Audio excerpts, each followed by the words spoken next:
Je tiens à dire quelque chose de peut-être bizarre, mais pour moi, c'est ce que je pense. Pour moi, être un homme, c'est pas être fort, c'est pas quoi que ce soit d'autre. Genre, il y a des gens, ils ont dit qu'ils ont fait telle ou telle chose, et c'est ça qui fait que c'est des hommes. Eh ben non.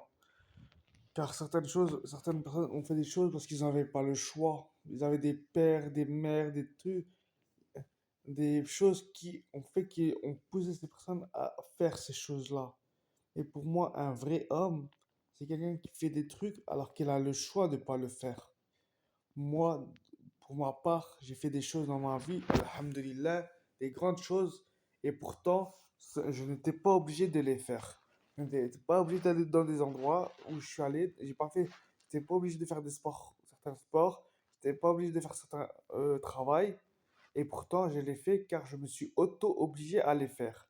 Et je n'étais techniquement pas obligé de les faire. Et c'est ça, être un homme. C'est quand tu as le choix, c'est de faire des choses que tu n'as pas envie de faire de base, mais tu les fais parce que ça peut t'amener à être quelqu'un de fort. Tu comprends? S'autodiscipliner, c'est la chose la plus difficile au monde. C'est pas la discipline, c'est l'autodiscipline. Car la discipline, elle vient de par tes parents, ton père, ta mère, je ne sais qui. Alors que l'autodiscipline, ça devient de toi-même.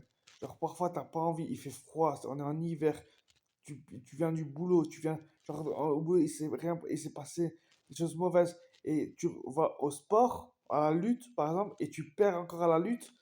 Genre et si tu reviens à la lutte, c'est là que tu prouves que tu es fort. C'est là, à ce moment-là, que tu prouves que tu es un homme fort. C'est quand tu lâches pas l'affaire, même si il y a des jours où tu perds, tu perds, tu comprends, c'est ça un homme fort. C'est un gars qui lâche pas.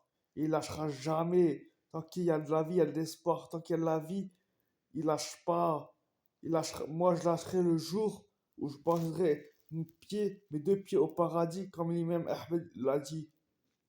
Un jour, un homme lui a dit, quand on se reposera, Shir, le jour, répondit-il, où on posera les pieds au paradis. À ce moment-là, on se reposera pas ici-bas. Vous comprenez?